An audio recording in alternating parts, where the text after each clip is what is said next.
Morning, Ruth.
Good morning, everyone. It's 10 a.m.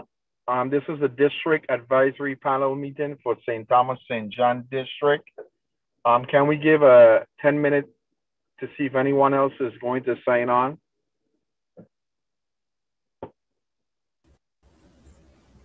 Yeah, we could start at 10:10. Thank you.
Okay, good morning, everyone.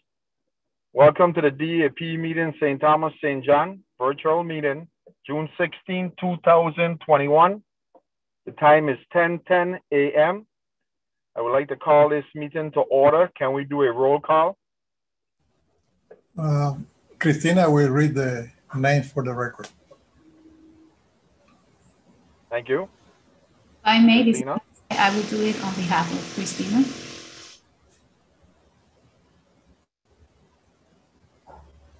Go ahead. Liaison Rivera, Cristina Olan, Miguel Rolón, Graciela García Moliner, Michelle Duval, Joshua Quetel, Carlos Falcheri, Collins, David Ortiz, Diana Martino, Gregory Ledy, Iris Oliveras, Jocelyn de Ambrosio, Julian McGrath, Kevin McCarthy, Maria Lopez Merced, Nicole Griot, Orian Sadik, Rachel Eckley, Ruth Gomez, Sarah Stevenson, Senai Haptis, Winston, and Christine again, and Ruth Gomez. That is all on the list. Thank you very much. Also, asked to be excused today was Elizabeth Catterson, Gilbert Laban, and Darrell Bryan will be on shortly. And then I also have 3 members that no longer want to be on the committee, and that's Elton George, Joshua Borg, and Lance. I don't know his last name right offhand. So later on, after we are finished with the meeting agenda, we will discuss about replacing those members. So at this time, I'll ask for a motion to adopt the agenda. Julian, before you do that, can you please confirm to me that the person that goes by the name Colin Z is Colin Butler? That is Colin Butler. Okay. And can you repeat the names again of the ones that we are giving an excuse for? The people that asked to be excused are Elizabeth Catterson and Okay. Gilbert Laban.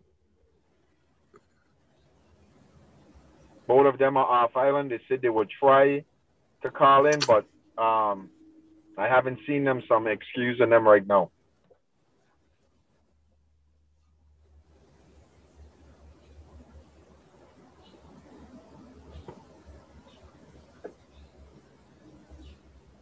So we need a second for the adoption of the agenda.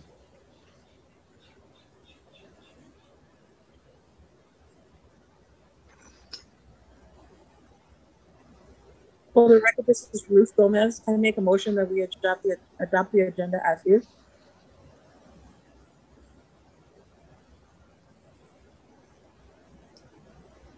We need a second. Winston Lede, second.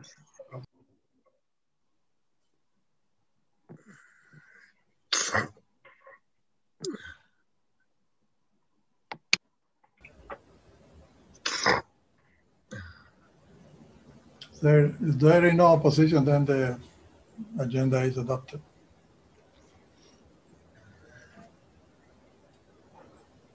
Okay, I don't hear any opposition. Can we move forward with the agenda? I think on the agenda today, what I see is we're going to be discussing the 5-year strategic plan.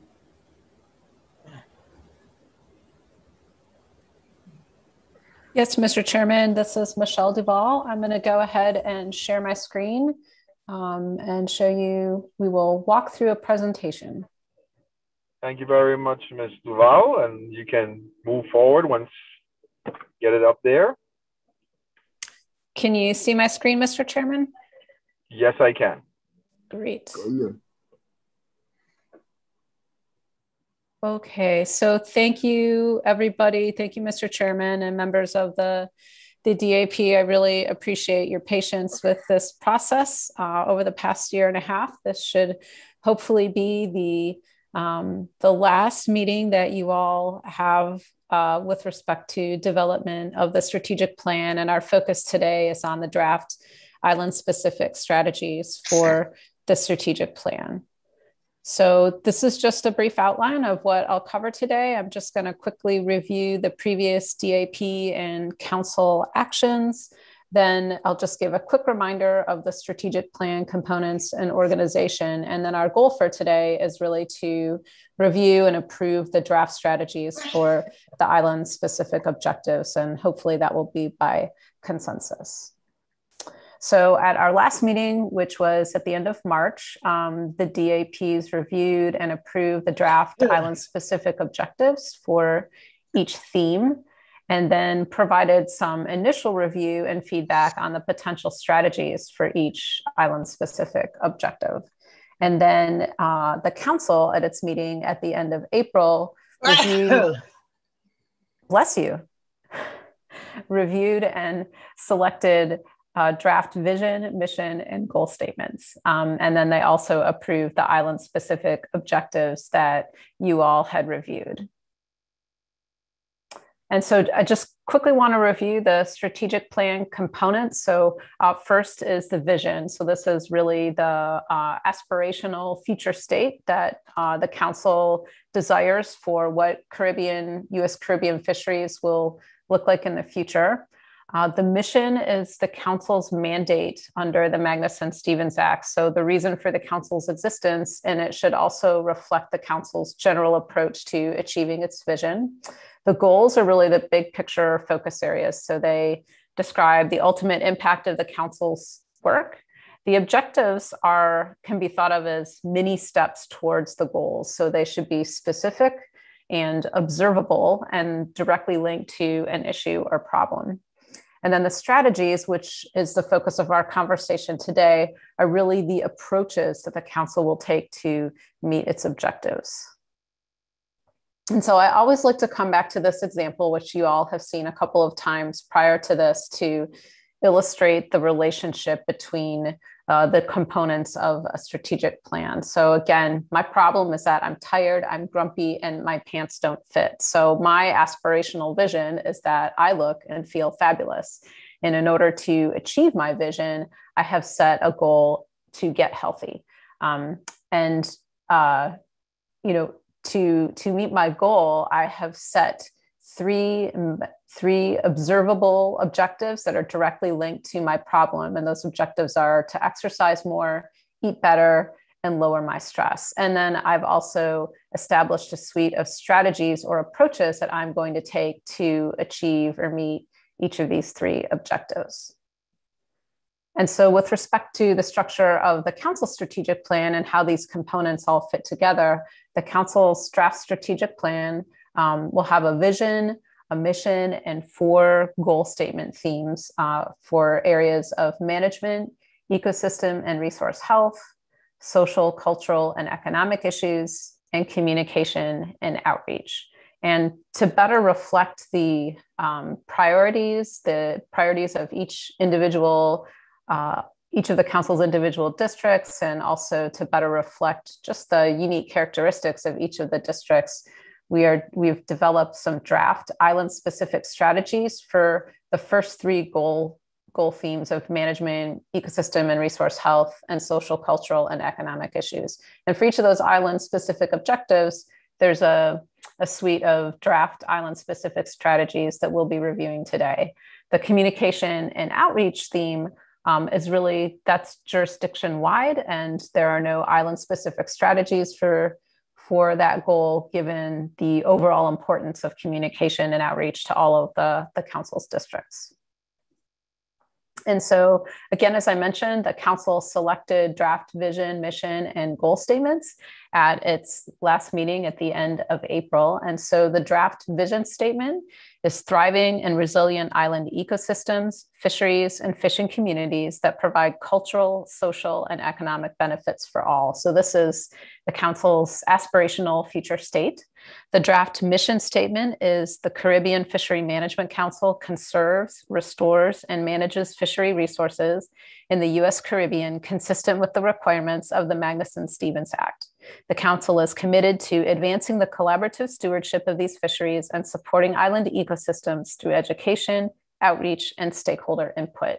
So again, this is the reason for the Council's existence and also reflects the broad general approach that the Council will take to meeting its vision.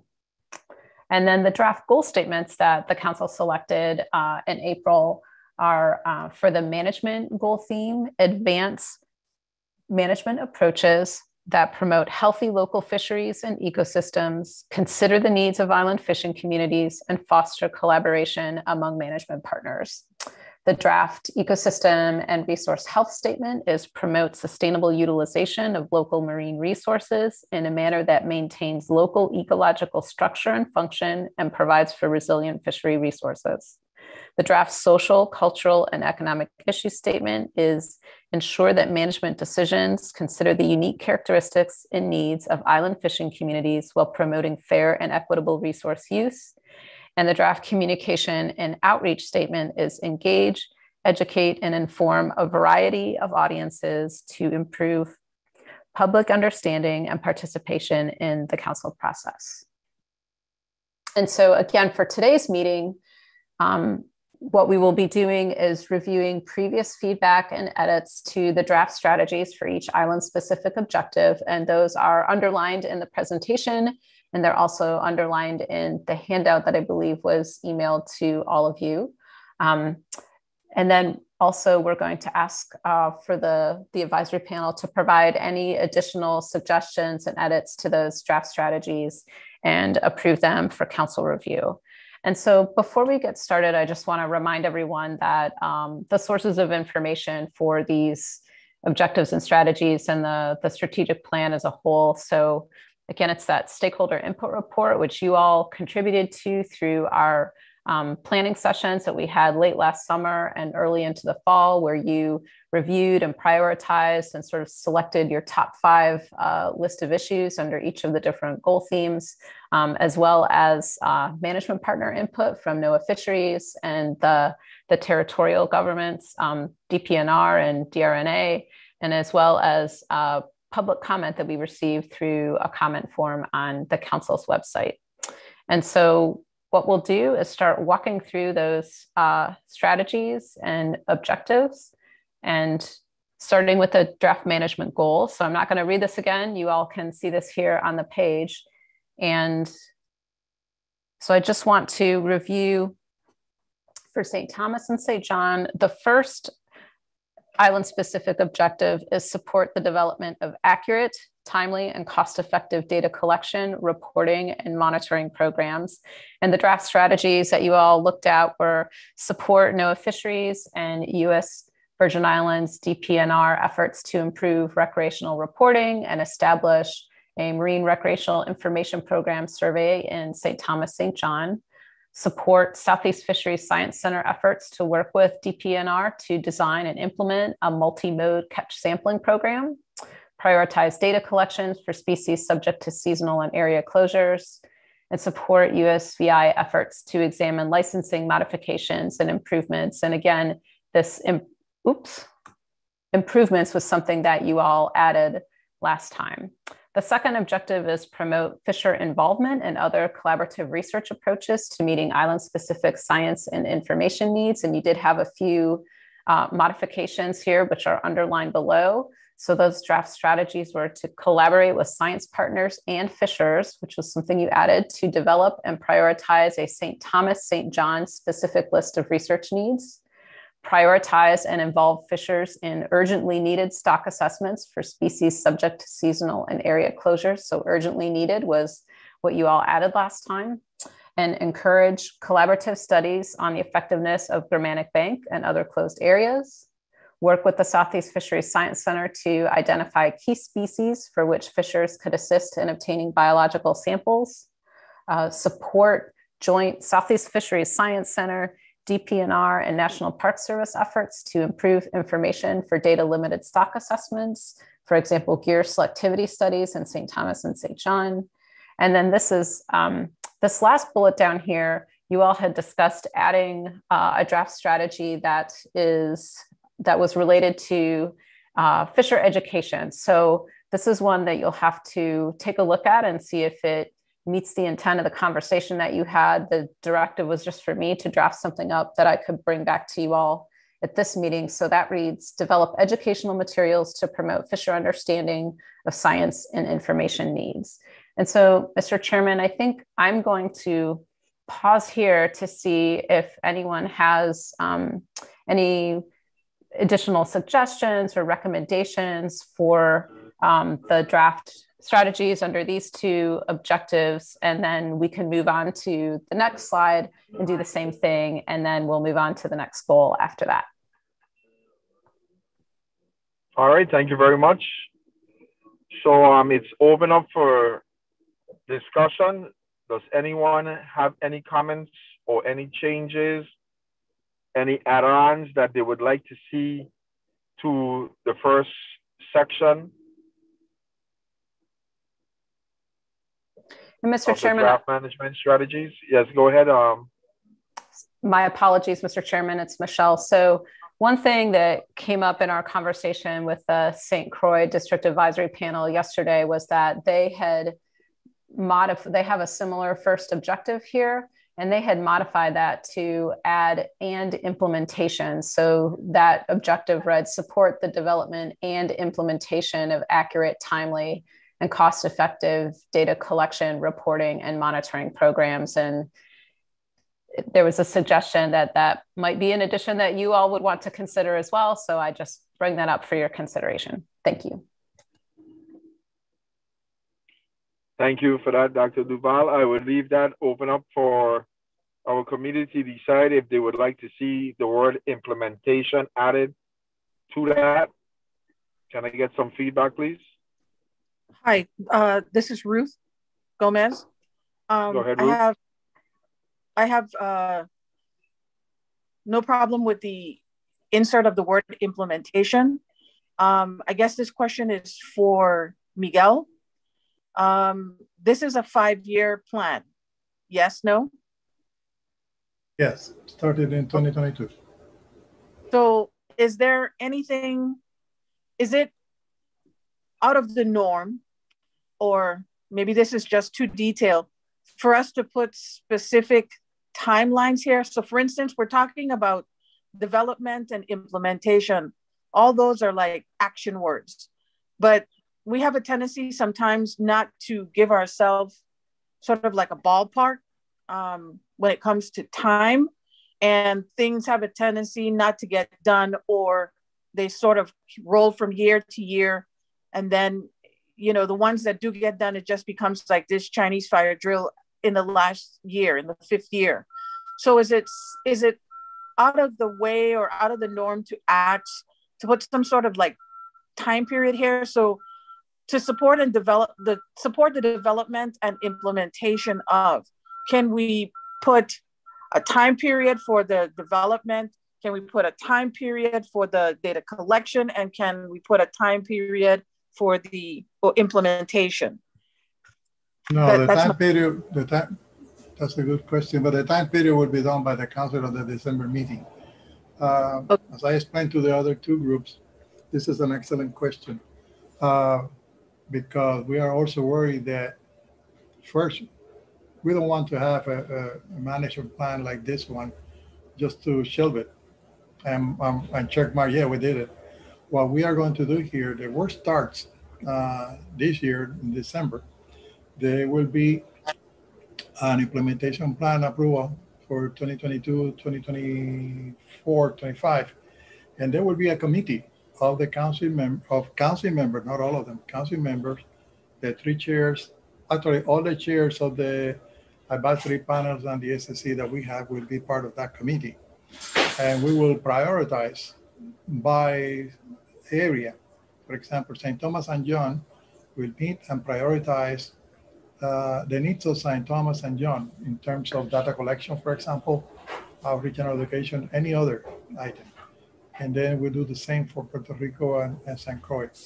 But the reason why this is done at the council level is because we need to attach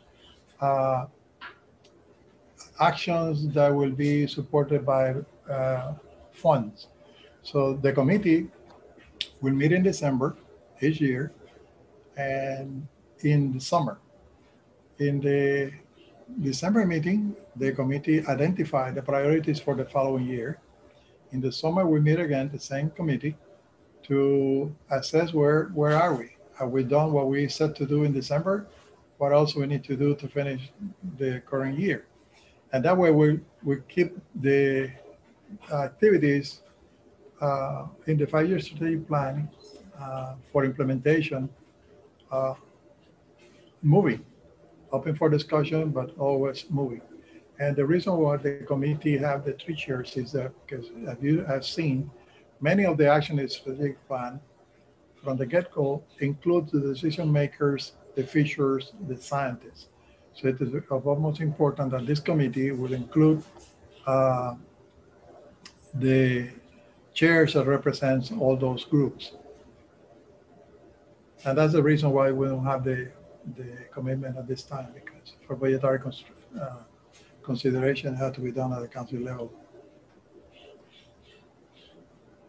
Thank you. The chair, Ruth, if I may, the chair can also add, when we get to the discussion, the chair of the DAP can offer let's say, the consensus of the group.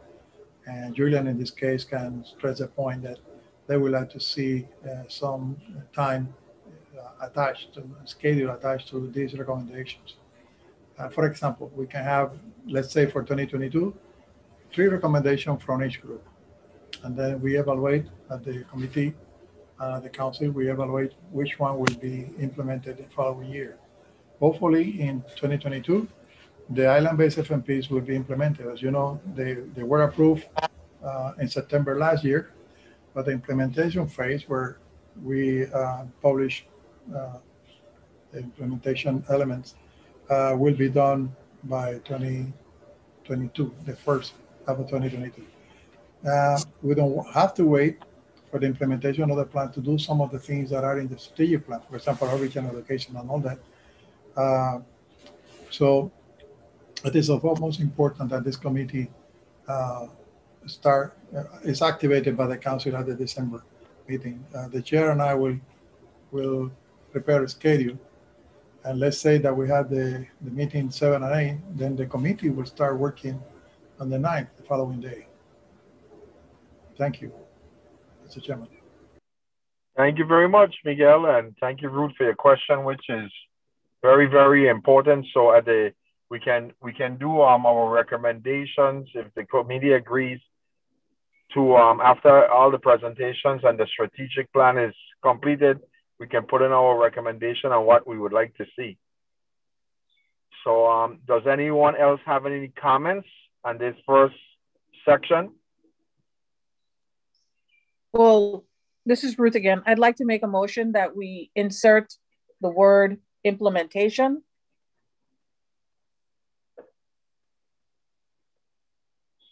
Can I get a second? This is Joshua Patel. I second. Thank you, Joshua. Anybody have any objections?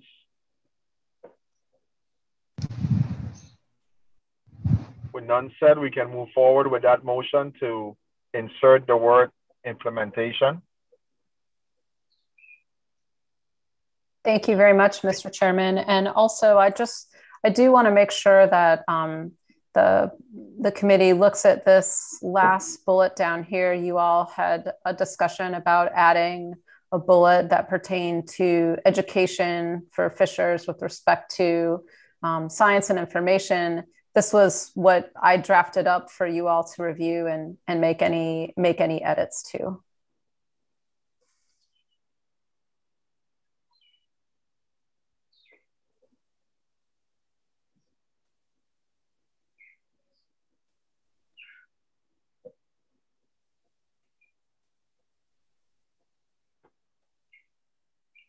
I'm fine with that bullet.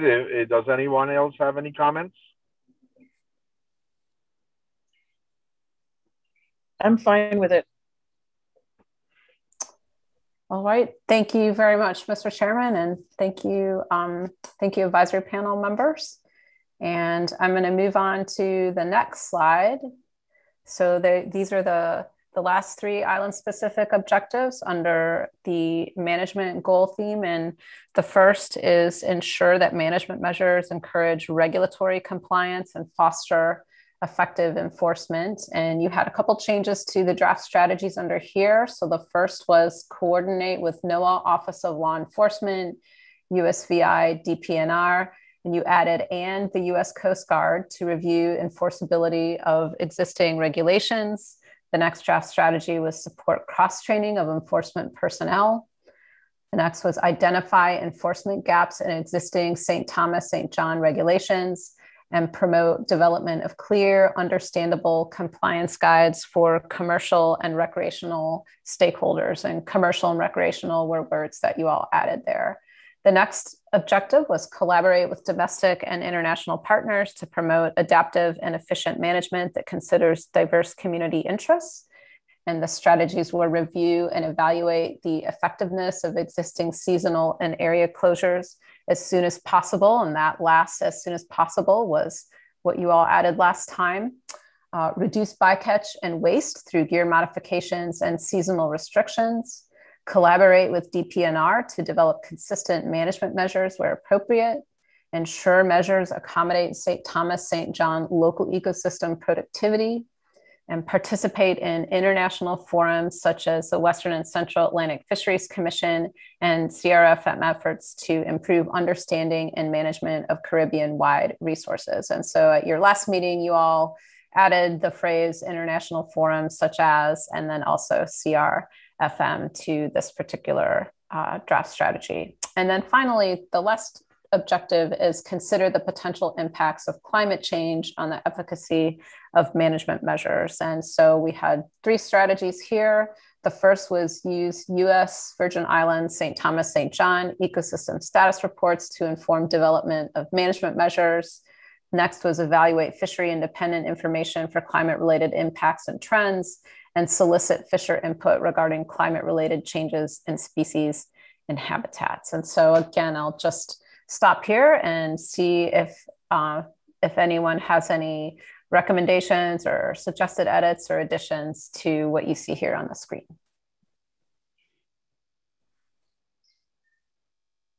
Thank you, Dr. Duval. I'm going to start off by making a comment. I don't know if it's the appropriate place, but I know we continue talking about enforcement and compatibility and how we need to strengthen that relationship, how we need to be able to move forward. And first comment is, on this committee, we're supposed to have representative from the Coast Guard and representative from our territorial enforcement, and I don't see any once again on this meeting. That's my first comment. And then my second comment is the compatibility issue. We ran into a situation here recently where there was a report where there's some illegal activity with landing of closed seasonal species. And the federal enforcement has notified us that they cannot enforce a seasonal closure which is compatible both territorial and federal unless that boat is caught in federal waters. And for us, that's a problem because why even have compatibility if you catch the individual or individuals at the shoreline with a species out of season with a compatible regulation, and you can't address it due to the fact that it states that the federal officer could only enforce it if the individual was intercepted in federal waters. That's an issue. So I'm just going to throw that out there and see where it goes.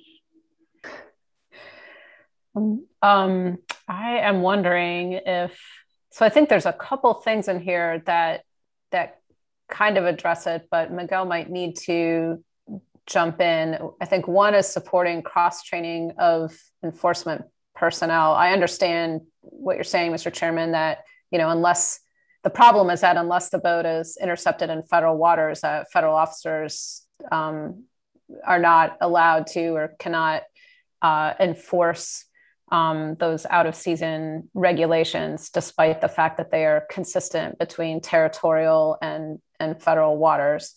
You've noted the development of consistent management measures where appropriate, but clearly having perhaps joint enforcement authority would help to ensure that those compatible measures are most effective. I don't know if it seems like somebody else might. We can certainly modify these to try to incorporate and support, the ability of law enforcement personnel to conduct joint enforcement operations. But I think this is above my pay grade, and I would probably turn to Jocelyn D'Ambrosio or Miguel to further address this. Michelle, if I may, you can in this regard, you can add a line or add to any of the lines to encourage the authority, federal and local authority, to reinstall the memorandum of understanding for joint enforcement. We can talk about the language later.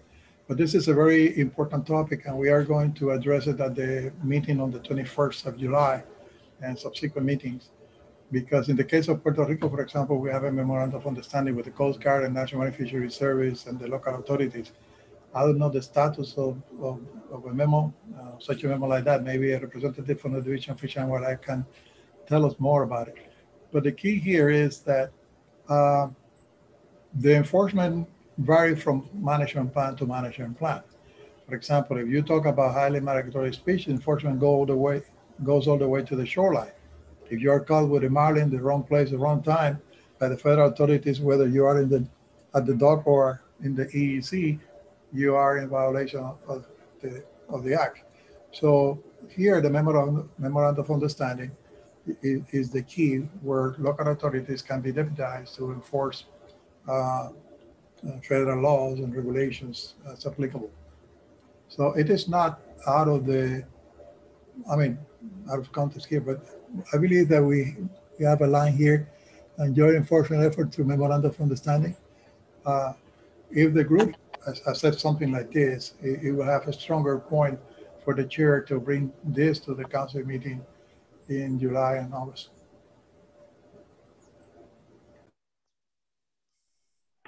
Anybody else want to weigh in on this situation? I see, Mr. Chairman, that I think Jocelyn D'Ambrosio has her hand up. Okay, can we do Jocelyn, and then we'll do Joshua? Hello, this is Jocelyn. Oh, sorry, I'm sorry, I didn't mean to interrupt. Go right ahead. Thank you. I was just going to reiterate that I can check in with my colleagues in NOAA enforcement section and make sure that we're able to present on the status of any joint enforcement agreements with the USVI. And then as I was listening to the question, one thing I was wondering about is if some of the issue is if someone's been fishing outside in a closed season in federal waters, but then they're intercepted in state waters, it might be difficult to tell where the violation occurred. And so that would be a different problem than the ability to enforce. It's just what can you know based on where you intercept someone? So that would be an additional issue, and we could chat about that at the appropriate time at another council meeting, or as Miguel mentioned, at any other DAP meetings as well.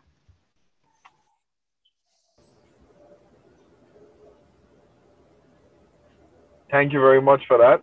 Yes, we need to have some further discussion on this issue, because we need to figure out a way to close the loop, that you have a seasonal closure that goes from the shoreline into federal waters, and the federal officers can only intercept in federal water. So I think maybe at maybe the next council meeting, if we can have a discussion either on the record or off the record or both, about what can be done to strengthen this situation?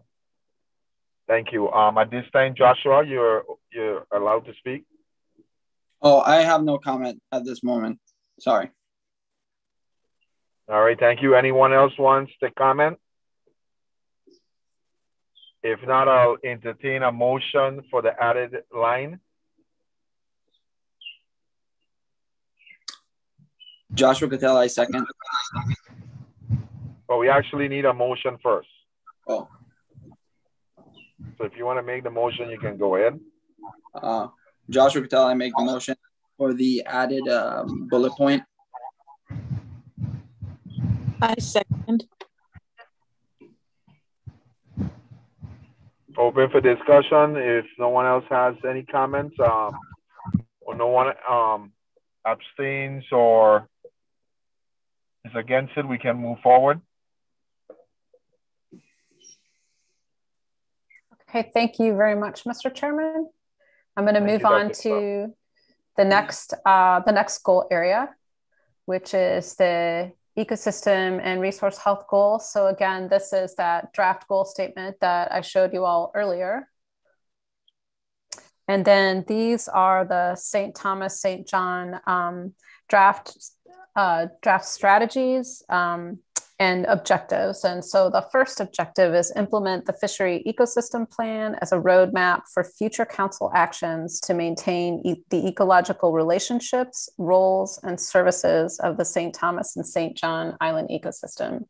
And those draft strategies were collaborate with science partners and stakeholders to identify gaps and improve local biological and ecosystem information for St. Thomas and St. John, evaluate existing spawning season closures and closed areas such as Germanic Bank and Hind Bank to determine contributions to ecosystem integrity, establish a process to incorporate ecosystem information and approaches into management measures for St. Thomas and St. John, and consider ecosystem approaches that are responsive to climate change.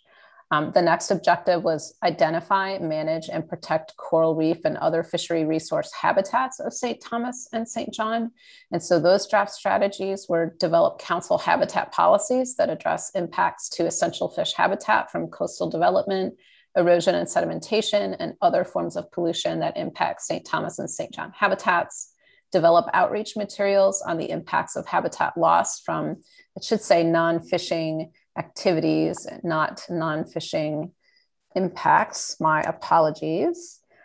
Work with management partners to establish clear goals for the 5-year essential fish habitat reviews, ensure that essential fish habitat designations account for ecological roles and relationships of species, and utilize the council's essential fish habitat comment authority to address federally permitted projects that may impact ecologically sensitive habitats. And so at our last meeting, you all didn't have any suggestions or additions to these, but I want to pause now to see if there are any suggestions or edits. Thank you. Thank you, Dr. Duval. Just open up again to the floor. Does anyone have any comments or any add-ons or deletions they would like to see on the screen that's up right now and the draft ecosystem and resource health strategies?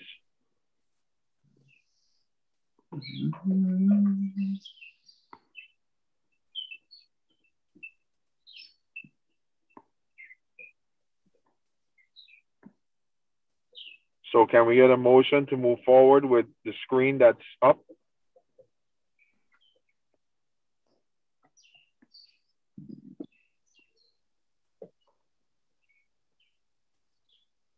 This is Ruth. As I make a motion that we adapt the language as is. This is Joshua Cattell. I second the motion. Any objections? With none said, Dr. Val, can we move forward, please? Yes, sir. So this is the second slide of the ecosystem and resource health island-specific objectives and strategies. So the next one is encourage efforts to create and rehabilitate fishery resource habitats that support ecosystem structure and function. And you all did have a few suggestions and edits to these strategies from your last meeting. And those again are underlined for you to see. So these were work with federal and territorial management partners and stakeholders to identify opportunities for habitat enhancement, explore opportunities from funding from the U.S. Fish and Wildlife Service. So that was an addition. NOAA's Marine Debris Removal Program and other federal agencies was another addition, to use certain types of marine debris for habitat creation. Identify habitat restoration needs for NOAA's Office of Habitat Conservation grant programs. The next objective was collaborate with management partners to address enforcement concerns that may affect ecological relationships. And so there are a couple of draft strategies here. The first is to conduct outreach with the NOAA Office of Law Enforcement and Department of Planning and Natural Resources enforcement personnel regarding impacts of illegal fishing activities on fishery resources and habitats, and conduct outreach to permitting agencies on impacts of non-fishing activities and development on ecosystem structure and function. And then the last objective was collaborate with science partners to identify and address ecological data and information gaps. And the draft strategies here were to explore existing data sets to fill information gaps, communicate St. Thomas, St. John ecosystem information needs to academic partners, and collaborate with science partners to prioritize ecological data needs consistent with NOAA's Caribbean Regional Ecosystem-Based Fishery Management Implementation Plan. And so I'll just pause and see if there are any other suggestions or additions or edits to these. Thank you, Dr. Usvi. It's open up again for discussion, or anyone wants to add anything in or subtract something. It's open up.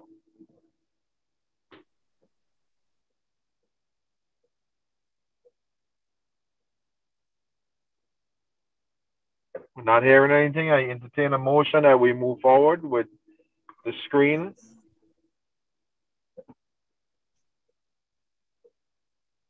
Make a motion, we adapt the language as is. Second motion. Any objections? With none said, Dr. Duval, we can move forward. Thank you, Mr. Chairman. So the next goal area is social, cultural, and economic issues. And again, this is the draft goal statement that the council has selected.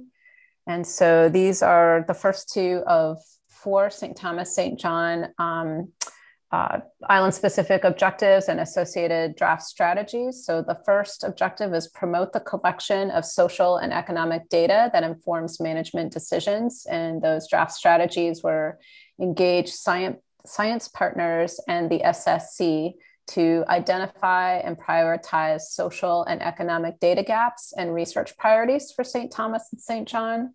Work with Sea Grant to ensure social and economic research priorities are incorporated into funding opportunities, and identify and use results from existing or completed socioeconomic impact studies, for example, Hurricanes Irma and Maria, and the COVID assessments that were conducted. The next objective was evaluate the social, cultural, and economic impacts of management decisions and actions across user groups. And a couple of draft strategies here: review and document the social and economic impacts of existing St. Thomas, St. John closed seasons and spawning areas on commercial, for hire, and recreational stakeholders. So for example, Germanic Bank. And ensure that management measures acknowledge and address differences across the fishing communities of St. Thomas and St. John. So if there are any additional suggestions or edits to anything you see on this slide. Hi, this is Ruth. I have an edit. Okay. Let's go down to the bulletin point that refers to the Germanic Bank in parentheses, because I'm just a detailed person. Can we just put IE there, example? Because I don't want it to make it seem that we're solely concerned with just the Germanic Bank. Yes, ma'am. And that should have been there. Thank you, Ruth, for catching that.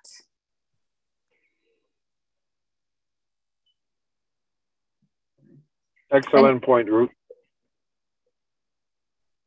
And I can also add et cetera there, and that will indicate that there may be others.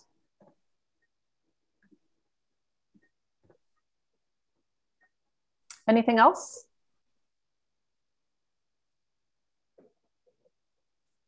Anyone else have any comments? Yeah, I have another comment. Go ahead. Bulletin point that says sure. All right, let it go. Maybe I'm just nitpicking. Ruth, I had a hard time hearing you. I don't know if it was on my end that I blanked out or if it was on your end that you blanked out. Do you mind just repeating what your suggestion was? I was gonna make another suggestion, but I'm gonna let it go. Yeah, I'll let it go. It's fine the way it is. It's fine. Are you sure? Thanks. Oh. Yeah, I'm very sure. Okay. Okay. Thank you.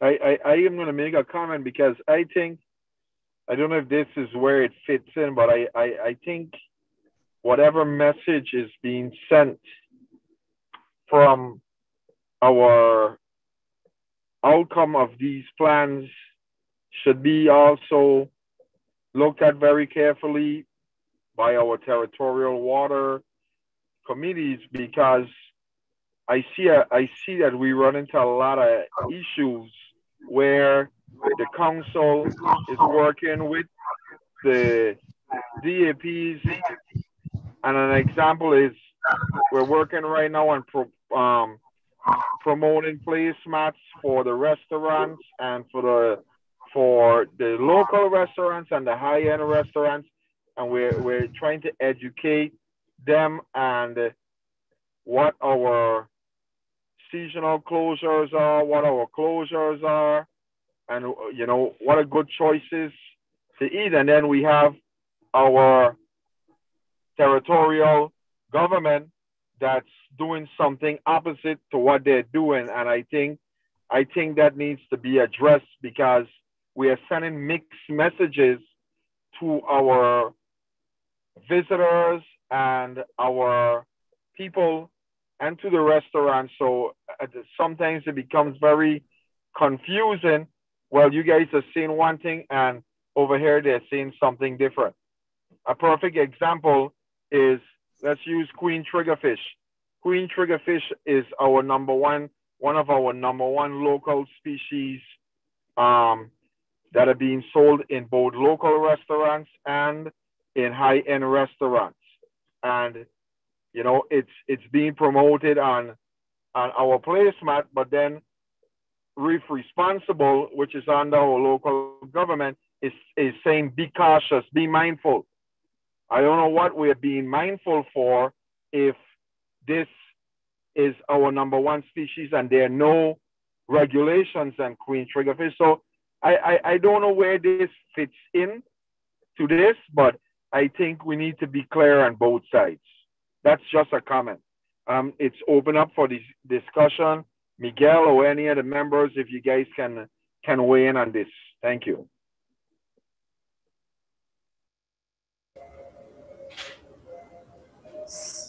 I prefer for the members to speak before I say anything. Also promote the discussion among the members. So this is Ruth again. I agree with Julian. There is a difference in message between what the OEAP is doing out of the council and what Reef Responsible VI is doing out of the territory. Completely two different messages. So I think if my memory serves me correctly, Dr. Duval, there is a slide pertaining later on to outreach and education. That is correct, Ruth. And that's sort of along the lines of what I was thinking, that perhaps because it sounds like it is a messaging issue, that perhaps there's a bullet in there that could be added to try to address this, but I leave it open to the committee. I think I remember really, really being digging in my heels when we talked about outreach in the previous meeting, where because this was already, this situation had already sort of come out over here in St. Thomas. And I remember specifically stating that, and Miguel and I, you and I had a brief conversation about it, where educational material coming out of the territory, we all know it doesn't need to go through the council, but we sure would like to make sure that if we're sending out information to the public, we're singing from the same sheet of music. And I don't remember the specific language, but I do remember saying that I would like it to be run through the OEAP, or at least have a conversation with the OEAP, because some of the members sit on the committee. So I think, Julian, we address this later on down in a further slide.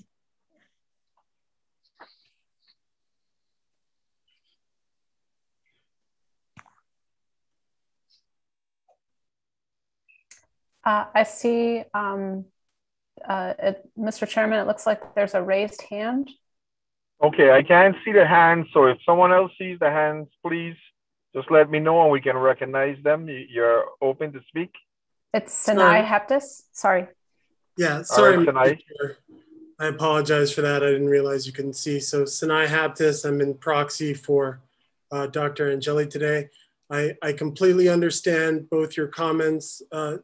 McGrath and Ruth, and I thank you for them, and always for your tireless efforts to, advocate for the commercial fishing community in the territory.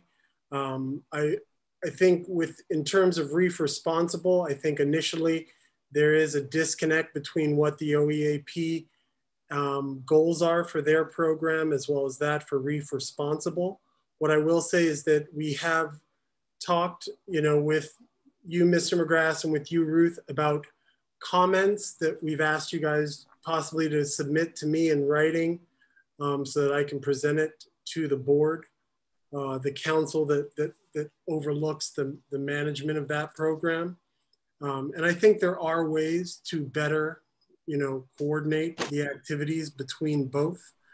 And if either of you want to speak offline regarding Reef Responsible, I'm happy to do so. I would just say, I'm new in the position as Bureau Chief, so give me some time. But as always, I'm always there to listen to any of the concerns of the commercial fishermen, to include ways to improve programs that are ongoing at DFW, to include the needs for the commercial fishermen of the territory.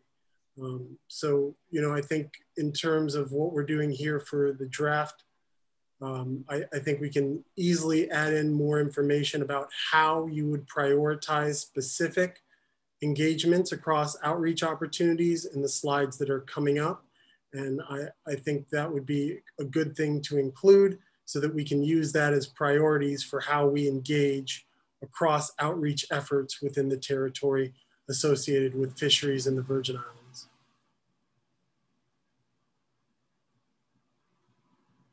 Thank you for your comments. And I'll take you up on that recommendation to discuss, because before the Reef Responsible even have moved forward with publishing this poster that they have out there, I spoke directly with one of the staff, which was Nicole Griot, and I made a list of comments and concerns that contradicted a lot of different things that were in place. And sad to say that the poster still moved forward exactly how it was brought to my attention for discussion.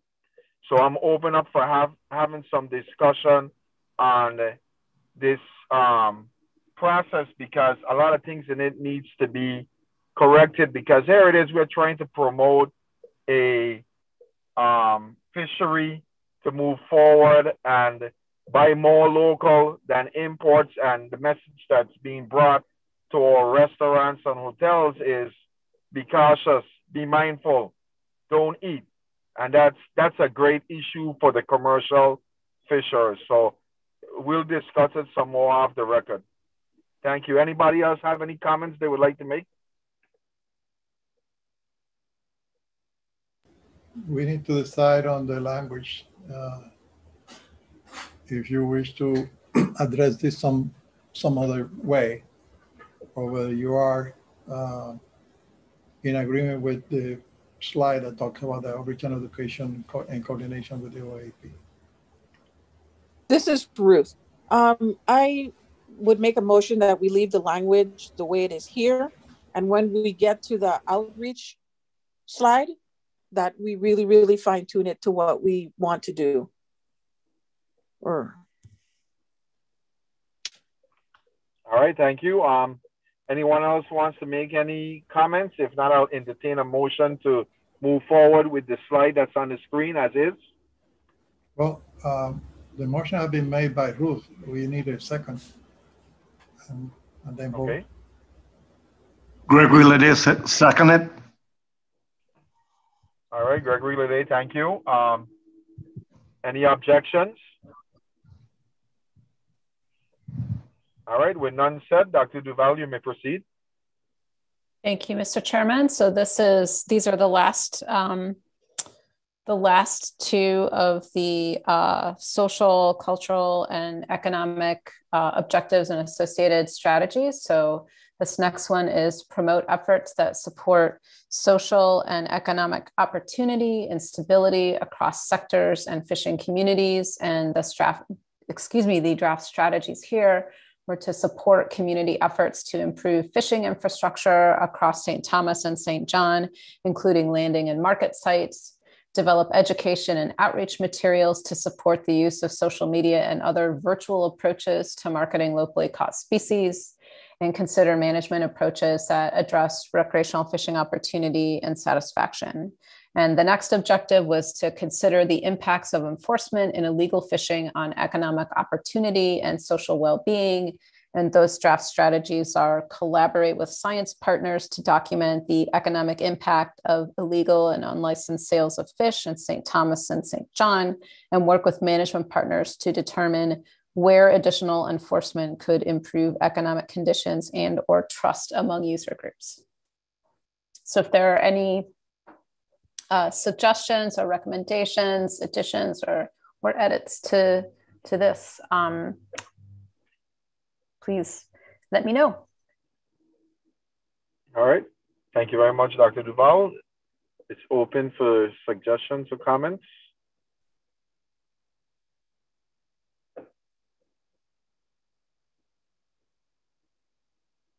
With none said, I will entertain a motion to move forward the screen as is.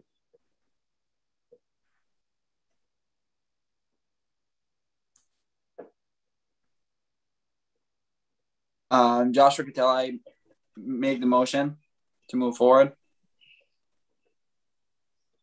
Need a second?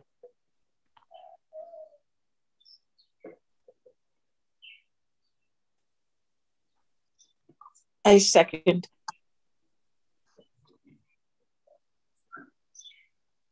Any objections? With none said, we will move forward. Dr. Duval. Thank you, Mr. Chairman. So now we come to the communication and outreach goal. And again, this is the draft goal statement on the screen in front of you. And I will also note that these are also being reviewed by the Outreach and Education Advisory Panel as well. So we have three major objectives under the communication and outreach goal. And because there are so many draft strategies, each one of these objectives is on its own slide. So we'll make sure to find the appropriate objective where we can add a strategy to address the conversation that you all were having previously. So this first objective is use a variety of communication tools that consider the social, cultural, and economic characteristics of target audiences in coordination with the Outreach and Education Advisory Panel. So the draft strategies here were continue use of the Council's social media platforms and explore online and app-based technologies. For example, WhatsApp and email templates to convey information and updates. Develop a catalog of communities, markets, businesses, and individuals with preferences and need for traditional media tools. And, traditional media tools, we think of things like, paper, newspaper, things like that. Maintain the content and organization of the Council's website to enhance its utility to a variety of users. ensure that communication and outreach materials account for stakeholder language preferences, coordinate with management partners, commercial and recreational fishing organizations, non-governmental organizations, and coastal businesses to expand the scope of council communications across new and existing audiences, and consider sector-specific and boat-friendly communication materials.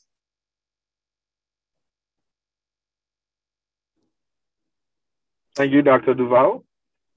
So once again, the screen is up and there's an opportunity if we need to add a line in, couple lines, here is our opportunity.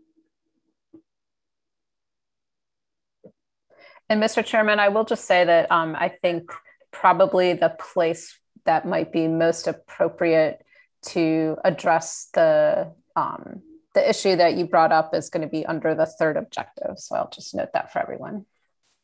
Okay.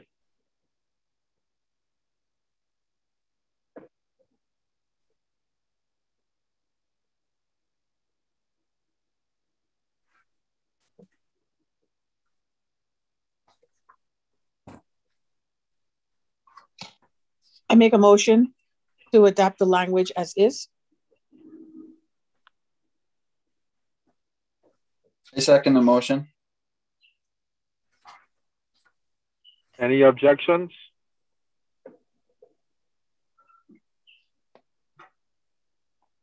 With none said, Dr. Duval, we can move forward. Thank you, Mr. Chairman. So this is the next objective, which is promote participation of a variety of stakeholders in the council process. And there were several draft strategies here. You all did have one addition, and I believe it was this DAP that made this suggestion. It was either this DAP or Puerto Rico, and potentially both, but the draft strategies are increase the frequency of council communications in advance of meetings or events, use a variety of traditional online and social media tools to advance and remind stakeholders of council meetings and events, expand the use of webinars and conference lines to provide opportunities for remote access, participation, and education, ensure that meetings and events are scheduled to encourage maximum participation, consider development of issue-specific online comment forms to expand opportunities for public input, conduct issue-specific workshops to promote collaborative development of management approaches, develop a newsletter or summary to highlight council meeting outcomes and anticipated actions. And then the new one that was added previously was expand and improve participation by new and young fishers in the council process. And I'll note that I think yesterday afternoon, the Puerto Rico DAP also added, recommended adding another bullet that discusses attracting other stakeholders in addition to fishers into the council process to improve decision-making with respect to fisheries resources. So I just have not had the opportunity to add that yet, but I'll just bring that up for your awareness.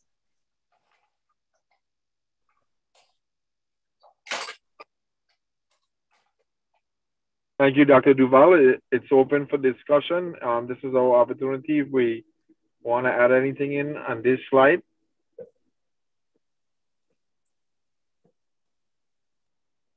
Dr. Duval, this is Ruth Gomez. Can you repeat what Puerto Rico added yesterday? Yes, so it's attract other stakeholders in addition to fishers into the council process to improve decision-making I'm just reading my notes here, to improve decision-making with respect to fishery resources, is I believe how that went. And by stakeholders, give me two examples other than the fishers that they're referring to. Yes, that's what I was going to ask also.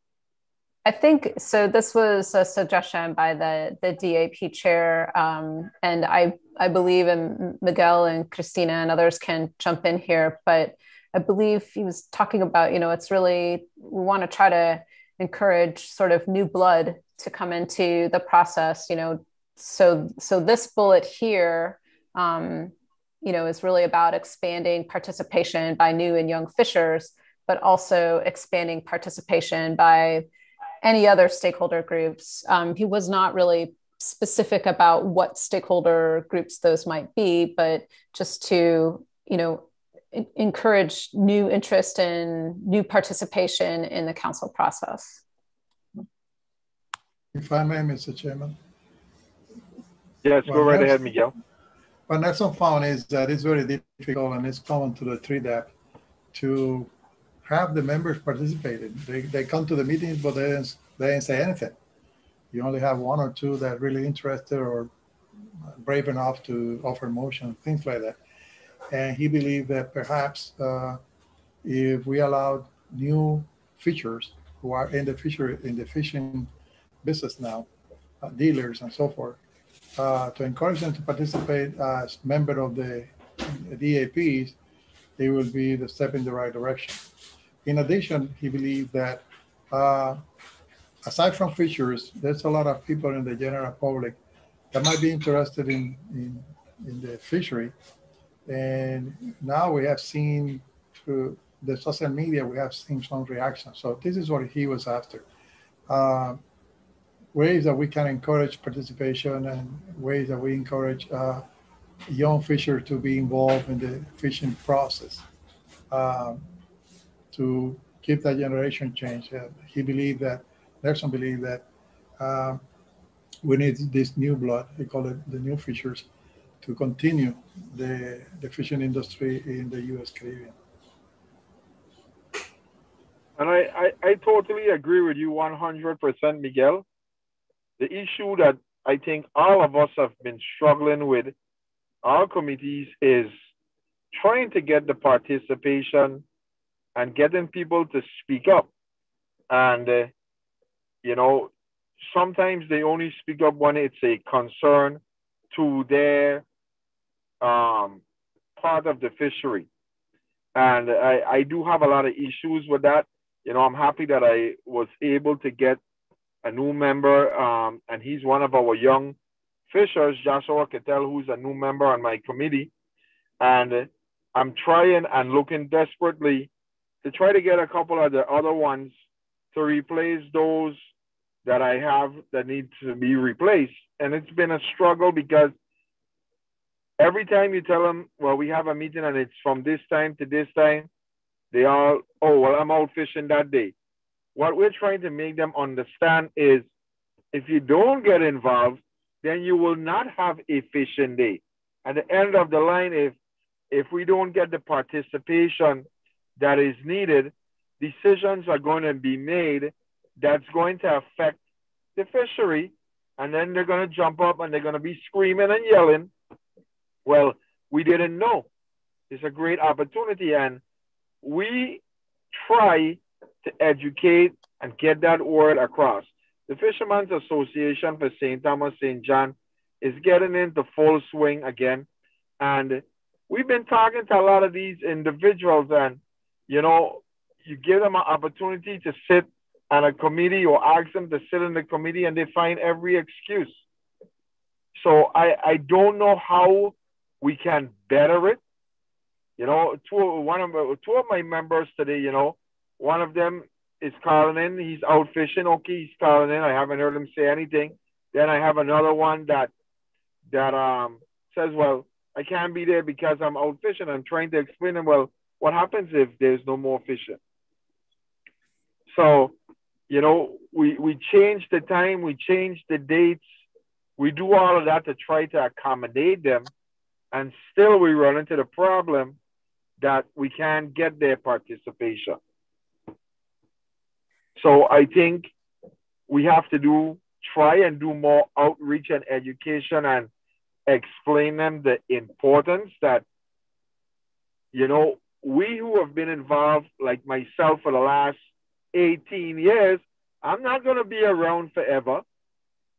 And I know if I walk away, and if Ruth walks away, if Daryl walks away, we're going to run into some issues where we don't have that voice out there anymore. Because other individuals are afraid to speak. Now like I said, I'm happy that I have my young fisher Josh on board, and I want to bring him to the next council meeting. I want him to be involved and understand the process, because he's like, well, I need the information so I can understand and look it over so I can start to get up to speed, which is great. I like that. But it's getting the others who are in the fishery to do the same. And I don't know how we do that. So I'm open for discussion.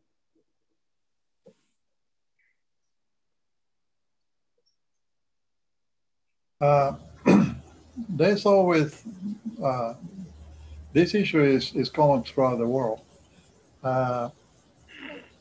Probably we need to, maybe in this case of the St. Thomas and John, Ruth, Julian and I, maybe Graciela and Ali, that we can sit down and talk about ways that we can enhance their participation of the groups, taking note that you will never have 100% participation at any meeting. But my worry is that we have people sitting around the table, virtual table here, silent. We don't know if they're muted or they don't care or they're doing something else. And no matter what you do, I believe that Julian put it very well. At the end, you will be hit by regulations left and right that you think are unfair, but actually when you had a time to say your piece, you didn't. And for example, outreach and education looks as a simple thing to do, but it's not. Alida, Diana, myself, we had a meeting with Julian, Ruth, and Tony about a very simple thing to do, how to educate the people of St. Thomas and John on the grammatic bank and encroachment that we have on the species that are important to the fishery. And we prepared this placemat, prepared the poster, but it wasn't until we get the feedback from the three of them, Ruth, Tony, and Julian, that we were able to make sense out of it. And we even have two placemats, one color, one on the other, because we need to pay attention to the tourist industry as well as we do with the local consumer. And this is an example that we need to follow. This goes to some discussion you had before. How can we coordinate between the feds and the local government efforts? Because everybody is trying to do the good thing, which is to educate the people and all that. It's just the tools that we have, and sometimes we have double effort. Sometimes we don't communicate as well. So I believe that we have an issue here that we can continue working, is to identify ways, and this is what Nelson said the other day, yesterday actually, that we need to identify ways that we can attract these young fishers. I believe that Julian's idea, we discussed it before, to bring one fisherman from one of the new fishermen to the council meeting, let's say the December meeting. The December meeting will be an in-person meeting. He or she can attend in person if they wish to do so, one person, or they can actually be virtually, because we have, the word now is hybrid. We have an in-person hybrid meeting. And this will be a continuum. Alida and I are also discussing ways that we should do this at the level of the outreach and education panel. So the question here is whether you agree with this line, expanding and improve participation by new and young fishers in the council process.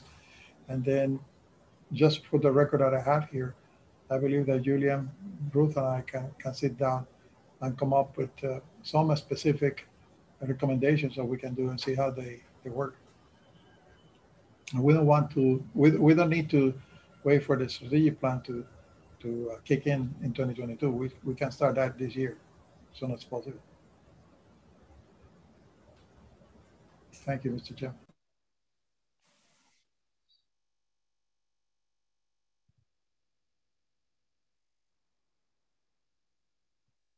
Just to clarify, this last bullet here, expand and improve participation by new and young fishers in the council process, that was added during the last round of,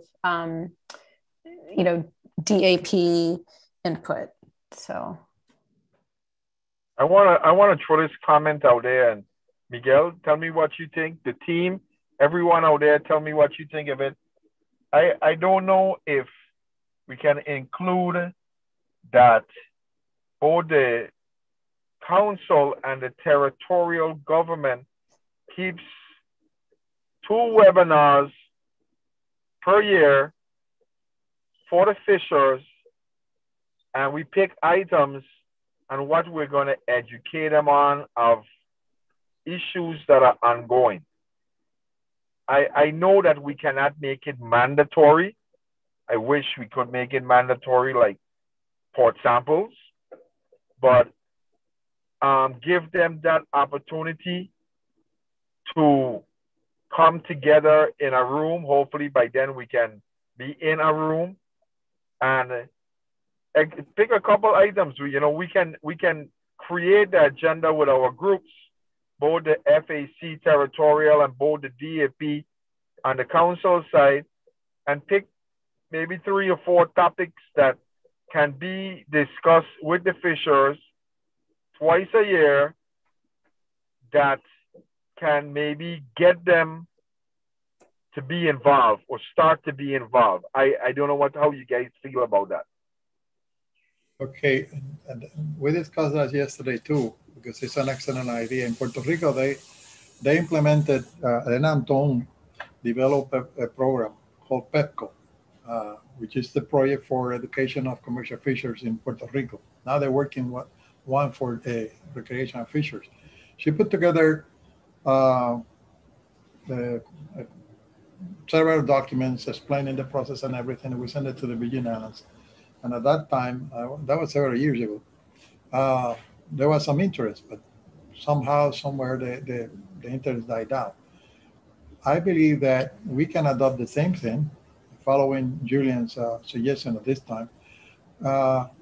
You can name it any way you want it, but let me give you an idea of how it works. The liaison officer of Puerto Rico that liaisons with the council and the Puerto Rico Department of Natural Resources is the one leading this project, the PEPCO project. And he has meetings all around Puerto Rico with fishermen organizations, independent fishers, and so forth. And they, at those meetings, they explain local regulations, federal regulations, and they get the feedback from fishers. Those feedbacks are report to us at every meeting about ideas the fisher has of how to implement better outreach and education programs and projects. And it has been worked very well. People tend to think that everybody knows what the council is. That's a big mistake. We proved that through the PEPCO when Elena started. They found, for example, you can have a room of 40 people, 40 fishers. Ask the question, who knows what the council is? Some people have an idea. Majority of them didn't know about it. Another question, what are the laws and regulations that apply to your fishing? And most of them didn't know it. So through the PEPCO, they were interested in getting this information, and we have been moving forward with that thanks to Elena and Wilson Santiago, the liaison officer, and it has worked very well. So a similar program can be adopted in the Virgin Islands, and the council have liaison funds. We also have some money from the base that we help. And if we, for example, in the case of the Virgin Islands, you can adopt the same strategy for St. Croix and St. Thomas, and the council can help, in which we have these meetings as needed. We can start with a minimum of twice a year, have a meeting, let's say, one now, and 6 months from now we have another one, and see if there's an interest by fishers to participate. In the case of the Virgin Islands, we can have the commercial fishers attending this type of meetings, and then the recreational fisher can also be attending similar meeting, but geared toward the recreational fishing industry and activities. And this is something that you can put here, that the group recommends adoption of a PEPCO similar program for the U.S. Virgin Islands. And because that could be an item in the strategic plan that we can give priority for 2022. And there you have one that will be a priority with monies attached to it for 2022 and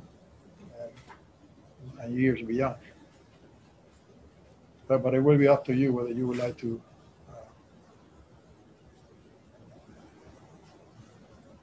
Mr. Chair, I have a comment. Go ahead, Ruth. Well, actually, it's a comment and a question. I believe, first, there is no one solution to getting people to show up to these meetings and be engaged, right? I think part of the process is what we're doing here, trying to have, avenues by which, fishers can become engaged, become more familiar with the process, and hence that makes them feel more comfortable in engaging. My question is, PEPCO was done out of DNER in Puerto Rico, but Helena worked for the council or she worked for DNER? Miguel. When she started this, she was working with DNER. And then when Miguel Garcia, Dr. Garcia, thought that she was, that he was going to lose her because of lack of funds, he put money from Liaison funds to hire her as a liaison between DNR and the council, similar to what we have now with Nicole Grill and now Mabel Maldonado. And the monies were paid by the council. For example, they put $10,000, the council put $10,000 for the $20,000, the same way that we're doing it now. And that's how PEPCO, the PEPCO in Spanish is Proyecto de Educación Pesquera para Pescadores Comerciales, which is project for Aboriginal Education for Commercial Fisheries program. And it worked very well. The duties of the liaison officer will be to collect the materials, ask presenters to participate. And usually we have a one-day meeting where we have, for example, let's say that we are going to have one in the Virgin Islands. Ruth can prepare a presentation on the history of commercial fishing in the Virgin Islands the way she sees it. Julian can give a presentation on the present ways that we fish commercially in the Virgin Islands. And then Alida Graciela can give a presentation that she has done before on the council process. Actually, the best presentation that I have seen on the council process was given by Maria del Mar a long time ago in the Marine Resource Education Program that is, as you know, is now in the Southeast region. And she put together a PowerPoint presentation explaining the law, the way that the mechanism for people to participate at council meetings. And this can be done in the Virgin Islands as well. So my follow-up question is,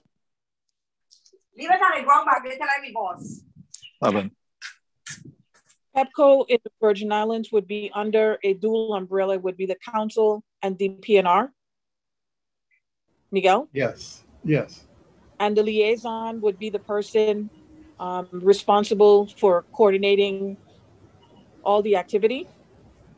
Yes, that's if we copy what we do in Puerto Rico, yes, that was the idea. Well, I strongly suggest that we fix the issue with our liaison. But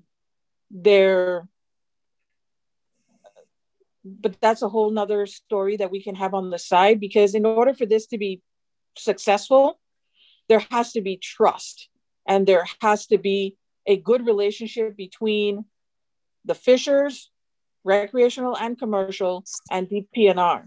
The council is not an issue. You guys show up, you're pretty straightforward. You guys don't have a problem, but we really need to fix the issue. And a lot of that stems from our FAC and a bunch of other stuff that really needs to be fixed here on the state level. But having said that, I believe PEPCO needs to come to the Virgin Islands.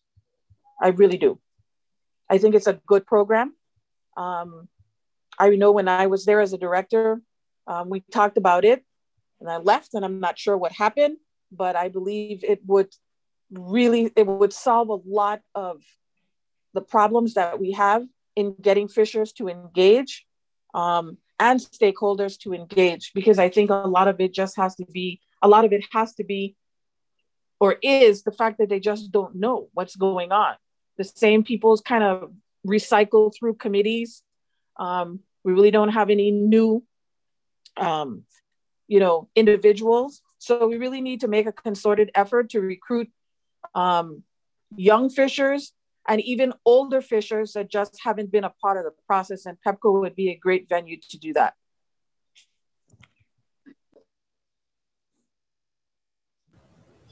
Okay, Dr. Hafter is here, so we can make a note of it. And once the Virgin Islands decides, how to implement a PEPCO similar program, the council is here to assist in any way possible. So the door is open.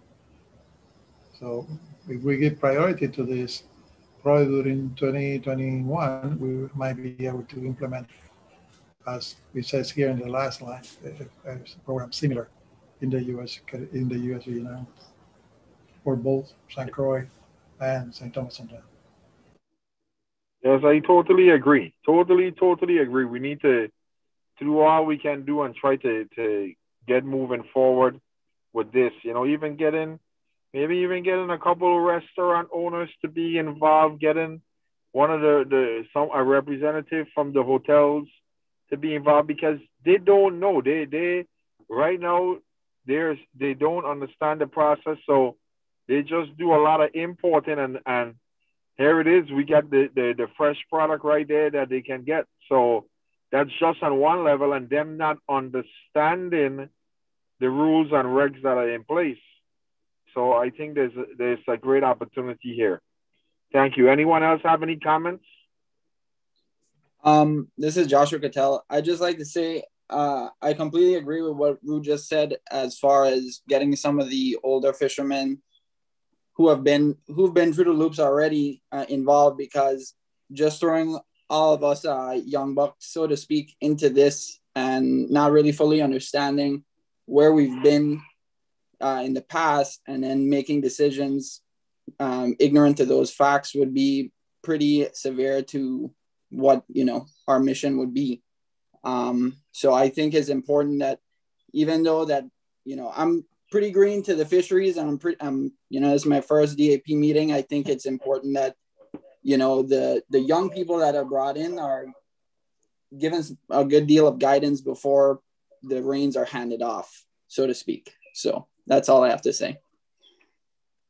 Mr. Chairman, may I propose to, in order to finish the discussion here, that we adopt the language as been written by Dr. Duval, but also to make a commitment by the council. I can put together a Zoom meeting where Julian, Ruth, Dr. Haftes, and anybody else who wants to participate. We take a look at this and see if we can put together an outline, a storyboard, a map, roadmap, as you want to call it, on how to proceed. We can identify the players, we can identify, and of course, the liaison officer has to be there, the players and the topics that you want to discuss. And we can have, now the PEPCO in Puerto Rico are virtual. So we can start the PEPCO virtually, but the best thing to do is to start the PEPCO in person. But I leave that up to you. So if you think this is a good idea, let me know, and we can put it together. And we can have, I would love to go to St. Thomas to have the first PEPCO there.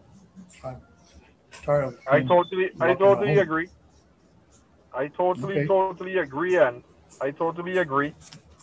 And we're ready to move forward.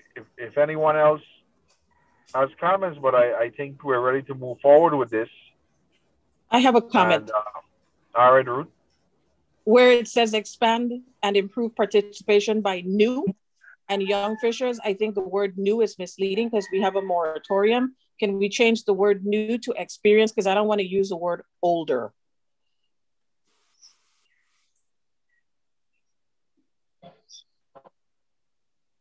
Correct. Makes sense. There you go. That's much perfect. So, so that would then read, and I just want to make sure that I was trying to capture the essence of your discussion through the addition of this last piece right here, through the development and support of territorial outreach programs in Puerto Rico and the USVI, for example, PEPCO. So I just want to make sure that that we can take out the word Puerto Rico, because this is only for St. Thomas, St. John, and we can leave in the example PEPCO, because PEPCO is only done in Puerto Rico. So territorial outreach programs, you can take out Puerto Rico and just put USVI. Example, yep. You can Great. also delete Yeah, that PEPCO makes now sense. that we know what we're talking about. Excellent. Any other comments? I will just say that, you know, I know that this was something that was also added and supported by the Puerto Rico DAP. So would it be best to simply leave it general and just say through the development and support of territorial outreach programs, understanding that it is, you know, throughout the council's jurisdiction, so the USVI and Puerto Rico? No, I would like to see in the USVI there, because we have that right now. And I believe what the group wants to do is to emphasize that we need a similar program in the USVI. So it is important that we address that point at the council.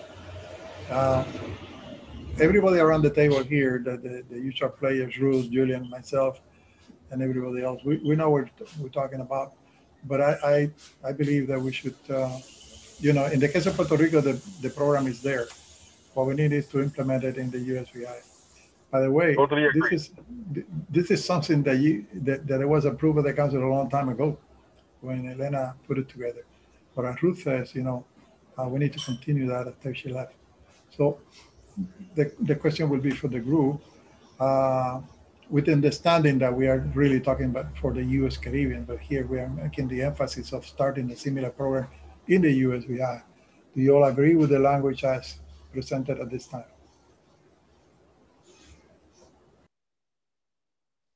I'll entertain a motion if there's no more comments.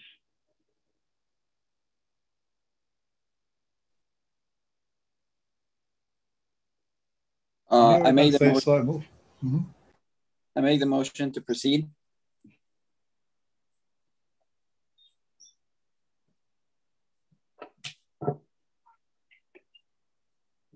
Second, anyone? Need a second? Greg Willade, second motion. Second it.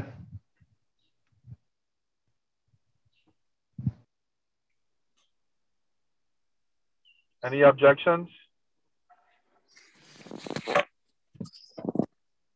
All right, with none said, we can continue. Dr. Duval. Thank you, Mr. Chairman. So this is the last one. So this is the last objective, which is improve public and stakeholder understanding and awareness of fisheries management, current issues, and the council process. And you can see that there were some additions from the previous round of DAP meetings up on the screen via the underlined text, but the draft strategies are expand existing non-traditional stakeholder outreach efforts, such as restaurants, small-scale grocery store owners, farmers, et cetera. Continue support of the Marine Resource Education Program, MREP, workshops throughout the U.S. Caribbean. Develop island-specific, Puerto Rico, St. Thomas, St. John, St. Croix, outreach approaches and materials for recreational and commercial fishers. So this was one of the ones that was modified a bit. Expand the role of fisheries liaisons to improve both fisher and public understanding of fisheries issues in the council process. Coordinate with management and science partners to improve the clarity and simplicity of presentations to improve public understanding. Partner with other outreach organizations, for example, PEPCO, Sea Grant, and federal agencies, such as the U.S. Coast Guard, National Park Service, et cetera, and commercial and recreational fishing, diving, and boating organizations to develop and distribute educational materials to fishers, other marine resource users, for example, divers, and the general public. conduct in-person outreach and workshops to improve fisher and public engagement in the council process, and explore partnerships with organizations to capture traditional ecological knowledge of U.S. Caribbean fishing communities. And then I thought this might be an appropriate place to address the issue that you brought up previously, Mr. Chairman. And so while you all were having your discussion, I was trying to come up with some draft text for you to look at. And I'm just going to put that up here on the screen.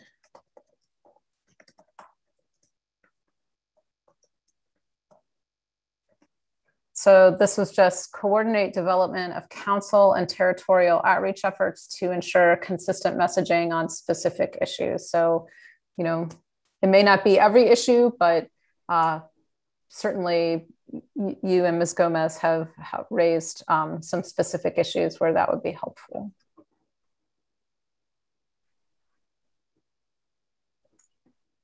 I would think instead of putting specific issues that we put fishery issues as needed. I don't know if that's the correct wording. I'm open up for discussion with everyone. Looks great. I don't know how everyone else feels about that. I have a comment. I think by inserting the word fishery, it may be a misleading, and it kind of pigeonholes you into, and I know Julian, you and I, we have reef responsible like stuck in our head.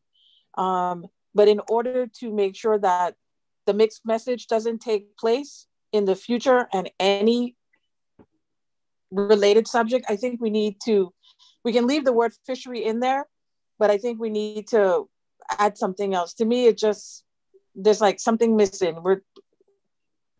And I'm not quite sure what the word is. Well, there you go. And other. Yep. That's great. That's why it's here for discussion. I think what Julian and I are trying to ensure is the mixed messaging doesn't take place in the future. The council, they have 3 out to 200. The territorial has 0 to 3. We need to make sure that, like I said before, they're singing from the same sheet of music. So this line right here, this bulletin point, kind of make sure that, you know, we don't have what's taking place in Reef Responsible and placemats, etc., with the council. Mr. Chairman, I do also want to note that the St. Croix DAP did make one suggested addition to this list as well, and that was support expansion of the Sea Grant Marine Advisory Program in the USVI. So that was one additional bullet that they added to this, this section. Can you repeat that one more time for me, please? Sure. It is support expansion of the Sea Grant Marine Advisory Program in the U.S. Virgin Islands.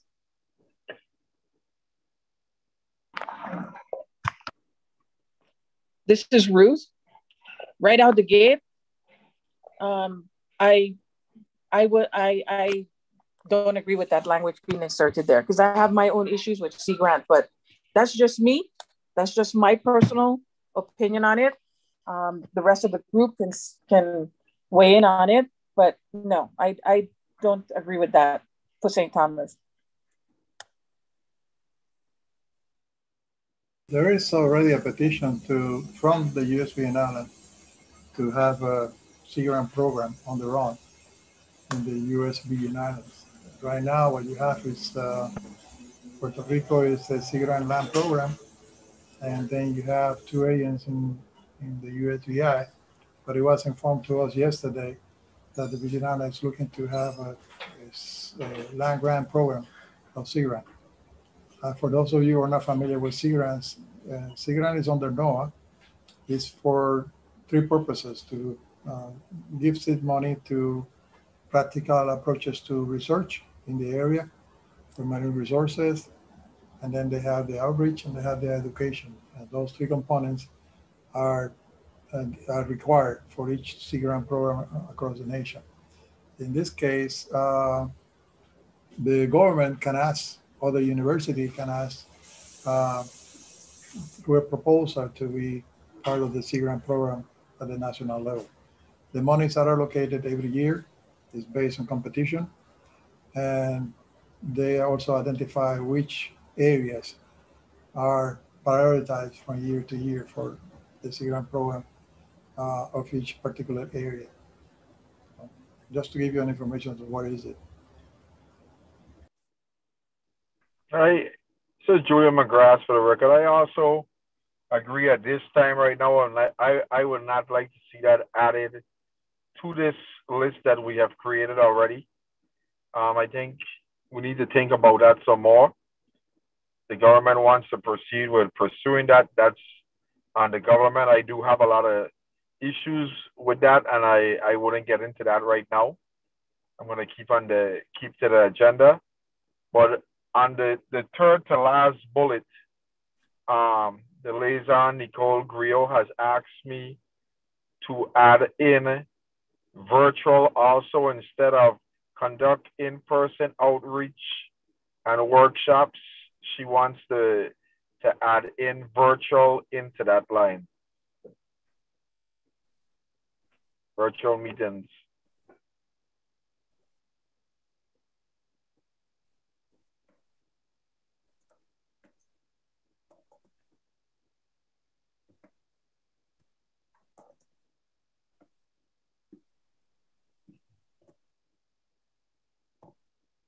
Nicole, the way that they're using this is they have in-person and or virtual meetings. So following the and or virtual meetings.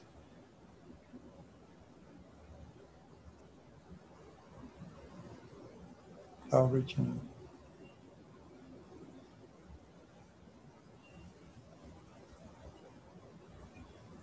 meetings and workshops. Outreach meetings and workshops.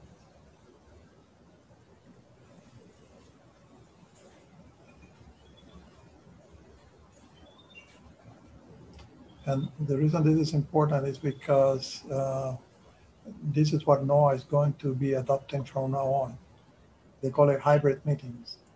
And the council have been instructed to do our best to have this available to the public from now on. So, Mr. Chairman, I just want to go back to, I understand that the St. Thomas, St. John DAP, it sounds like, is not supportive of the addition that was made by the St. Croix DAP with respect to supporting the expansion of the Sea Grant Marine Advisory Program in the U.S. Virgin Islands. I will still be presenting that to the council at their meeting in July, and the council can choose to modify that, and I will certainly convey that that was not a universal support from both DAPs. I think that's a consensus at this time.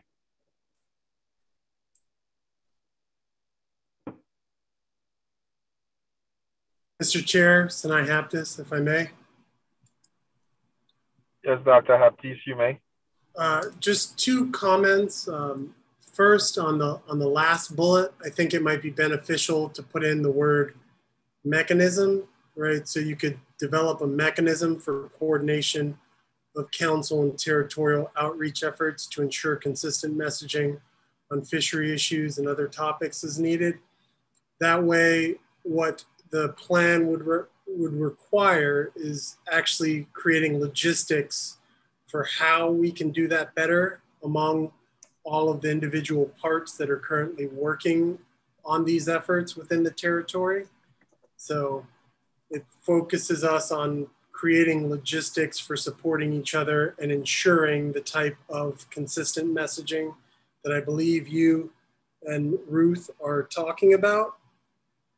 And then the second comment is perhaps you, myself, and Ruth can talk offline when we talk about other issues regarding the expansion of the Sea Grant and VIMAS programs. Just as a update to give you guys more information on it, the Sea Grant program is a land grant program that's based in universities, not so much within the territorial government. And the purpose, I believe, in expanding currently what happens, the way Sea Grant works now is it's Sea Grant Puerto Rico, based in Puerto Rico, but we have 2 extension agents here in the territory, one on St. Thomas, one on St. Croix, through the Virgin Islands Marine Advisory Service.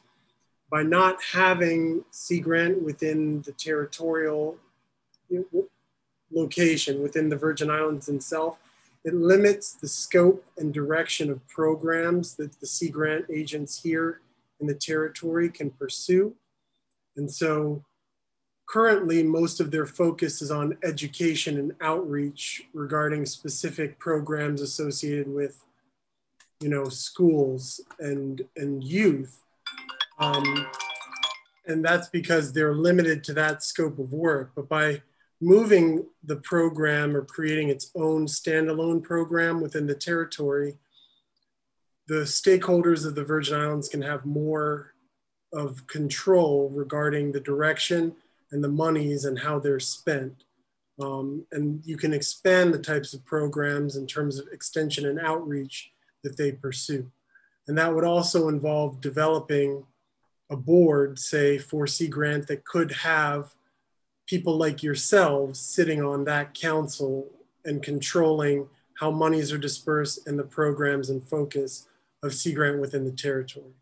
Now, it's not a short-term process. It's not something that can likely happen within 1 to 2 years. It's more on a time scale of 5 to 10 years because it has to go through congressional approval for mandating the creation of a Sea Grant in the Virgin Islands. But I do think that it would be yet another area where you can have control over extension activities that can include things like commercial fishing that would benefit fishers in the territory. So I would say, maybe think about those things and we can discuss, and I can try my best, considering I'm no longer with UVI, to alleviate concerns or help explain any concerns that you may have. All right, thank you for that. We'll add that to the list.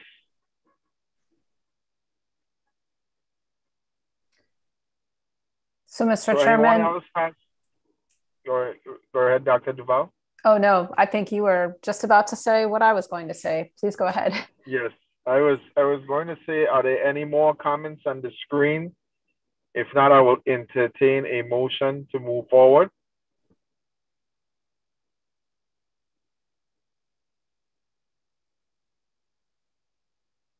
I make a motion that we adopt the language in the edits. This is Dow Brian. I second it. Any opposition? With that said, I think we're completed with this process, correct? We are, Mr. Chairman. So just quickly, I know you saw this slide back at the beginning. Ruth was reading ahead without even seeing this, but the next steps are council review and approval of the complete draft strategic plan on July 21st at their meeting. And then the council will take, any public input on the draft. We'll use an online comment form just to allow the public an opportunity to provide any suggestions. And then the council will review any public feedback and give approval of the final version of the strategic plan. And then, as Miguel discussed, we'll be working on an implementation plan for 2022. And I do just want to add to everything that Miguel said and note that, development of an implementation plan, which is the component of a strategic plan that contains the actions that will be pursued that support the objectives and strategies that have been developed. That's what's in the implementation plan, is those actions. So those are the things that have, the time frames that Ruth was discussing previously. And other councils that have strategic plans also have implementation plans. Other organizations that have strategic plans also have implementation plans, and they will review them generally on an annual to every 2-year basis, particularly if they use a 5-year strategic plan. So I just wanted to make sure everyone was aware that construction of an implementation plan is not unusual, and in fact, it is pretty typical. Thank you. Thank you very much for an excellent presentation, and you've been very great, Dr. Duval, in walking us through this process step by step. I think your explaining of the 5-year strategic plan has been excellent, and I continue to look forward to working with you on any upcoming plans or issues that we have.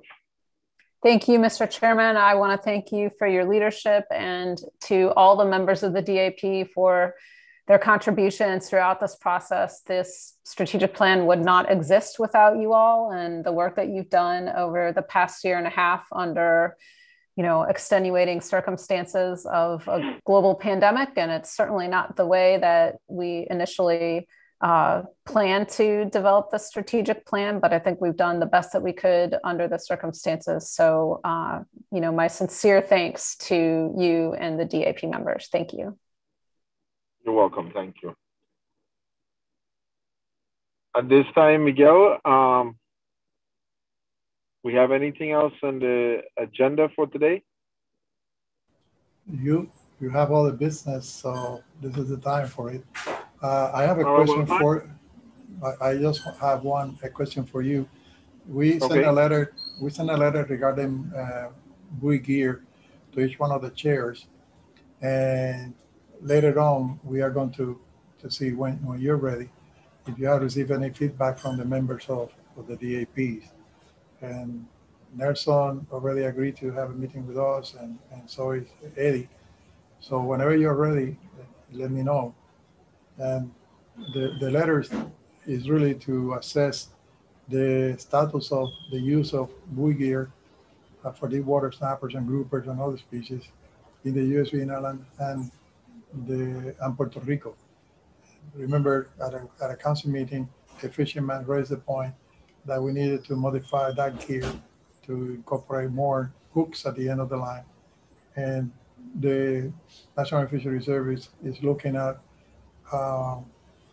ways that we need to address this issue and see how can we then incorporate the rejection made by fishers. So the first thing was to have the input from the members of the DAPs through the chairs, so we can have a report at the July meeting from each chair, whether you are able, as soon as you are able to consult with your members. Of course, not all the members fish for this particular gear, and maybe none of them in some cases. But we will go through you for that discussion. Okay, I'll have an update for you by Monday. I think Monday is our next meeting. Okay. So I've been away. I saw the email, and I will talk. I get back to the island tomorrow. I'll discuss. I'll give my members a call and discuss with them, and I'll have an update for you on the 21st. On the other business, I have a question for you, Miguel, and that is regarding the conceptual models. Will we be meeting again on the conceptual models? The council finished the conceptual models with the input of all the DAPs. Now we will have at the July meeting, Dr. Duval will present the outcomes of the different meetings that they had with other user groups, other sectors in Puerto Rico and the Virgin Islands. And then we will have a presentation when they finish. LEMFES, as you know, is also conducting surveys regarding the conceptual models. with fishery associations and others. So by the end of the year or next year, we will have a better understanding of where we are. And if we need to, we will meet again with the DAPs.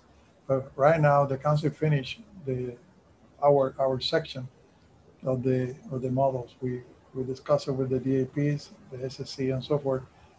We are now waiting for the outcome of these two other efforts by the Future Equitable Trust and LendFest project.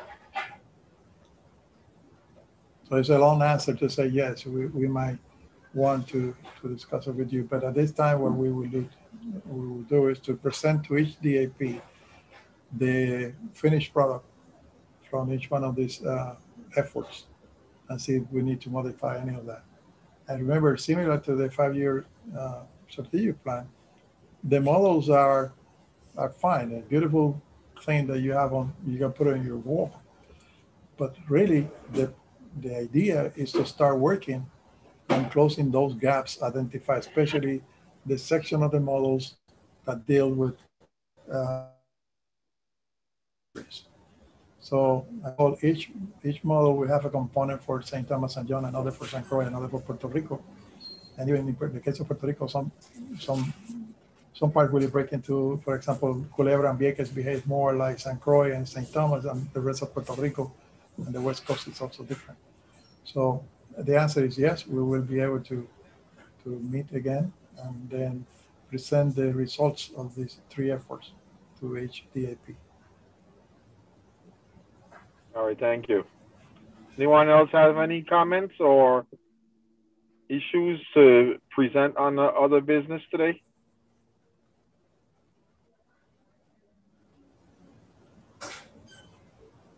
With none said, I will entertain a motion to adjourn the meeting. Mr. Chair, do we need to talk about replacements for existing members? Okay, yes, I'm glad you brought that up. I did mention it earlier. I am open for suggestions. If any of our existing members that are on today, we have 3 people that needs to be replaced, and one of them is a representative from St. John, and then we have 2 commercial, one commercial and 1 recreational fisher to be replaced. So if anyone has any suggestions of people that they would like to see appointed or go out to the council to vote of putting them in place, this is an opportunity. I have a suggestion. Shirley Leday, her husband is Terry Leday, one of the experienced, but I want to say older, experienced fishermen of the north side. She has a commercial fishing license. Her husband has been engaged in fishing for, I don't know, help me out, Daryl, 30 plus years. I would like to recommend she replace one of either Lance or Elton and represent the commercial fleet.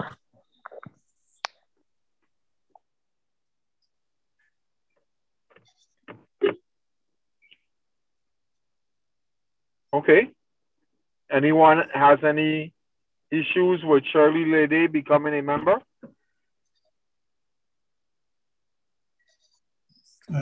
Remember that what you're doing is suggesting name for the council through the chair. Yes. So I understand that clearly, Miguel. I'm just trying to get a consensus. Yeah, no, but I believe that what I'm trying to do is to ask the group here to help the chair get those names. Right now, from Ruth Gomez, we have 1, and we need 2 more. So please help Julian finish the process of getting more names. As I will present some names for the August meeting. Yes. Any other business? Go ahead, Ruth. I have a suggestion. We're looking for replacement from St. John. And my understanding is there's maybe 5 or 6 registered commercial fishers on St. John. I know the recreational fleet, Joshua Borg is probably the biggest one on St. John, and he has no longer wants to sit on the committee. And I'm not sure that there's any other recreational operations or anyone consistently and fully engaged in recreational fishing in St. John.